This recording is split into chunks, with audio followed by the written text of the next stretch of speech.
Nakakapuno na talaga. My parents are rice farmers and they have lost about 30,000 pesos in crop damages dahil sa bagyo.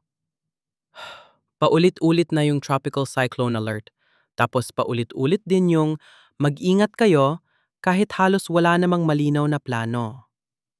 May paparating na tropical cyclone, may press con, may update, pero sa huli, tayo pa rin yung nag-aayos ng bubong, nag-evacuate on our own, at nagpe-prepare kahit limited ang resources. Mas nakakainis kasi kung sino pa yung pinaka-apektado. Sila pa yung laging pinaghihintay, pinagtitiis, at sinasabihang mag-adjust na lang.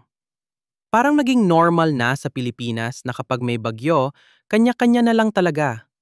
Hindi ko naman sinasabing madali trabaho nila. Pero sana next time, hindi puro graphics at reminders.